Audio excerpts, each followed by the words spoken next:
नमस्कार दोस्तों, आप सभी का स्वागत है आपके अपने चैनल पर जिसका नाम है सिंपल बैंकिंग।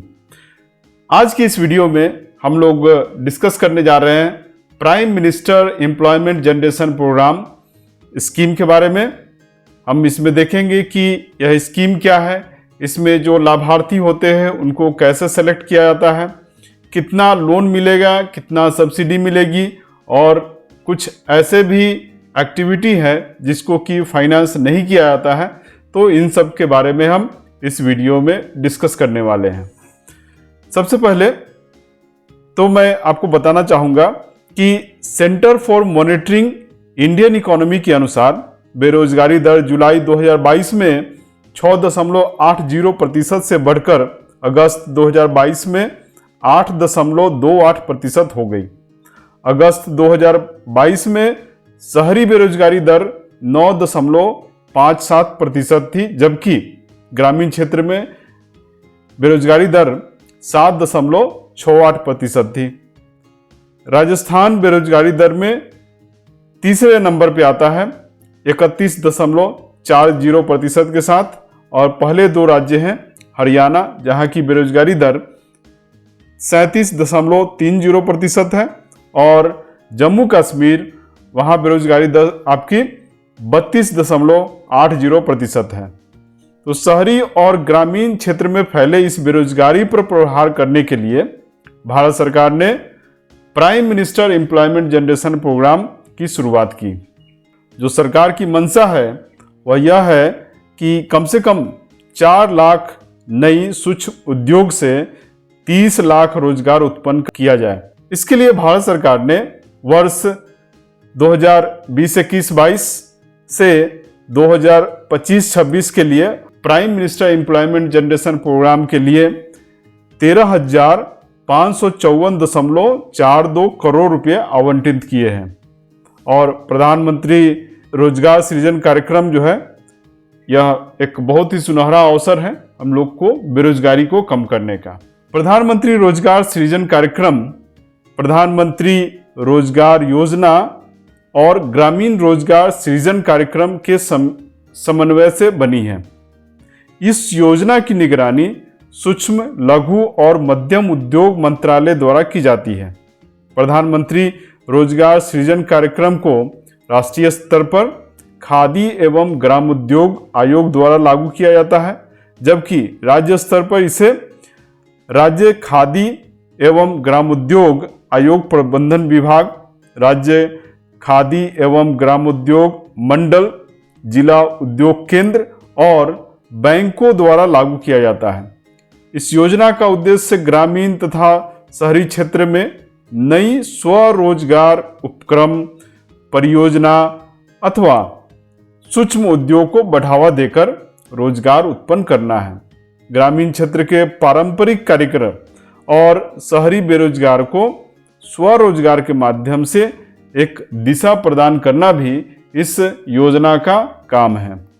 अब हम देखते हैं कि लाभार्थी के चयन और उनकी योग्यता क्या है। योजना के लाभार्थी का चयन और प्रशिक्षण योजना क्रियान्वयन एजेंसी, जो कि है आपकी खादी एवं ग्रामोद्योग आयोग, खादी एवं ग्रामोद्योग मंडल और जिला उद्योग केंद्र, उत्कृष्ट गैर सरकारी संस्थाओं जैसे स्वयं सहायता समूह, राष्ट्रीय लघु उद्योग निगम, पंचायत इत्यादि की सहायता से किया जाता है। प्रधानमंत्री रोजगार सृजन योजना का लाभ कोई भी व्यक्ति जिसकी आयु 18 वर्ष से अधिक हो ले सकता है। योजना के लाभार्थी की आय से संबंधित कोई सीमा नहीं है। यह योजना सिर्फ नई सूक्ष्म परियोजना के लिए है। यह ध्यान देने वाली बात है, यह सिर्फ नई सूक्ष्म परियोजना के लिए है। परियोजना की लागत अगर उत्पादन क्षेत्र में 10 लाख रुपए और सेवा क्षेत्र में 5 लाख रुपए से अधिक होने पर लाभार्थी का 8वीं पास होना बहुत जरूरी है। एक परिवार का मतलब है कि पति और पत्नी, और एक परिवार से केवल एक ही व्यक्ति इस योजना का लाभ ले सकते हैं। आवेदन के लिए व्यक्ति के पास आधार कार्ड होना अनिवार्य है।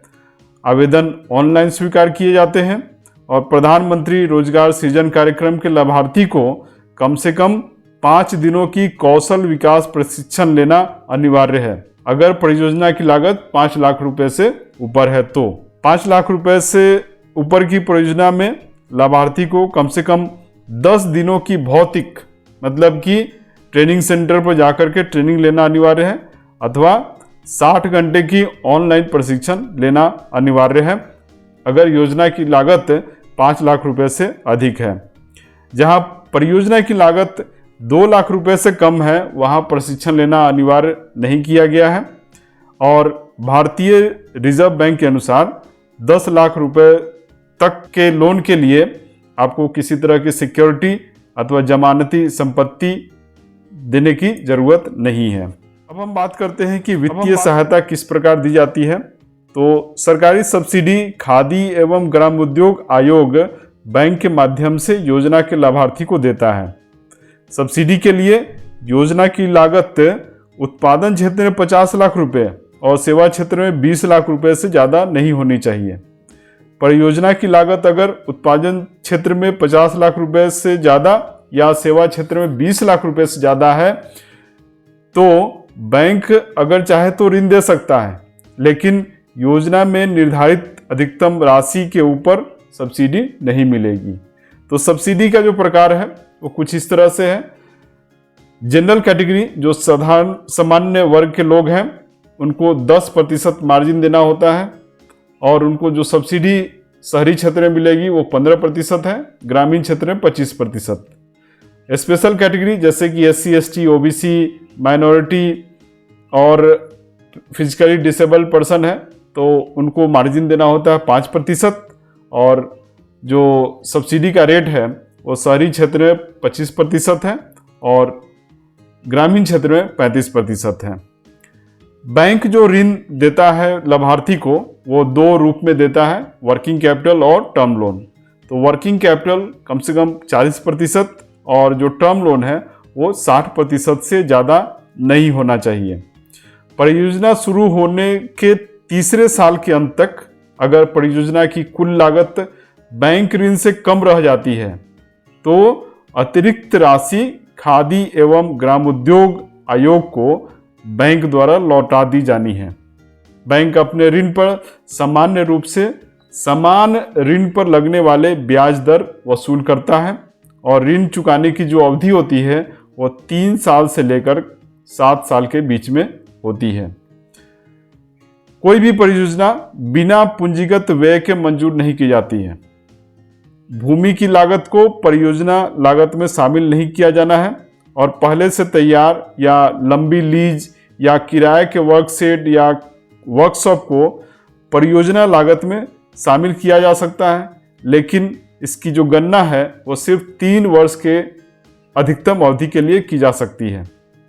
परियोजना लागत में वर्कशेड, वर्कशॉप, मशीन और फर्नीचर का जो पूंजीगत व्यय है वो 3 लाख रुपए से ज़्यादा नहीं होनी चाहिए मैदानी भाग में और 4,50,000 से ज़्यादा नहीं होनी चाहिए अगर पहाड़ी क्षेत्र है। ट्रेडिंग गतिविधि के लिए परियोजना की कुल लागत 20 लाख रुपए से ज़्यादा नहीं होनी चाहिए। इस योजना में व्यक्ति दोबारा भी लोन ले सकता है, लेकिन उसके लिए कुछ कंडीशन है कि प्रधानमंत्री रोजगार सृजन कार्यक्रम या रोजगार सृजन कार्यक्रम ग्रामीण मुद्रा ऋण के लाभार्थी पुनः दूसरी बार ऋण लेने के लिए योग्य हैं, लेकिन वे परियोजना के उन्नयन के लिए ऋण सुविधा ले सकते हैं। इस स्थिति में लाभार्थी को परियोजना लागत का 10% योगदान देना होता है। ये सभी के लिए बराबर है। साधारणतः सब्सिडी दर 15% होती है, जबकि उत्तर पूर्वी राज्यों और पहाड़ी क्षेत्रों में यह दर 20% है सब्सिडी की। दूसरी बार योजना का लाभ ले रहे लाभार्थी के लिए सब्सिडी के साथ परियोजना की लागत उत्पादन क्षेत्र में 100 लाख रुपए मतलब 1 करोड़ और सेवा क्षेत्र में 25 लाख रुपए से ज़्यादा नहीं होनी चाहिए। अब हम बात करते हैं कि सब्सिडी का निपटारा कैसे किया जाता है। ऋण मंजूरी के बाद जब बैंक आंशिक या पूर्ण रूप से ऋण रकम का भुगतान लाभार्थी को कर देता है, तब बैंक सब्सिडी की मांग खादी एवं ग्रामोद्योग आयोग से करता है। सब्सिडी प्राप्त होने के बाद बैंक सब्सिडी को सावधि जमा के रूप में रिजर्व फंड में रखता है और इसकी अवधि 3 वर्ष की होती है। इस सावधि जमा पर उधारकर्ता को कोई भी ब्याज नहीं दिया जाता है और साथ ही उतने ही अमाउंट पर ब्याज नहीं लिया जाता है।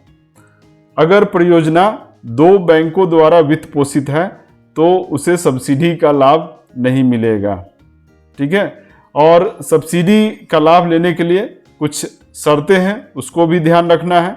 जैसे कि खाता एनपीए नहीं होना चाहिए, यूनिट का भौतिक रूप से सत्यापन हो चुका हो, फिजिकली रूप से वेरीफाई किया जा चुका है और सकारात्मक परीक्षण रिपोर्ट भी प्राप्त हो चुका है और सब्सिडी के भुगतान के लिए मंजूरी मिल गई है।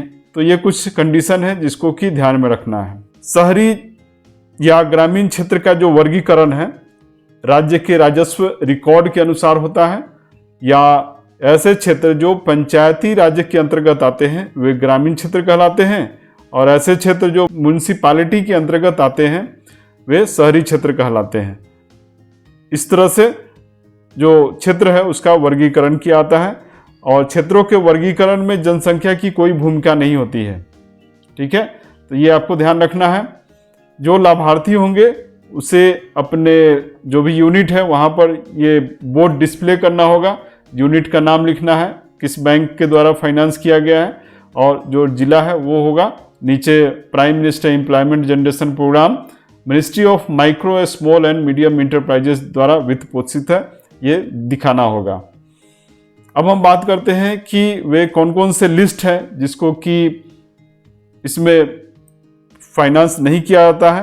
तो ऐसे व्यापार या उद्योग जो मीट प्रसंस्करण से संबंधित है, मीट प्रोसेसिंग से संबंधित है, उनको इस योजना में लाभ नहीं मिलेगा।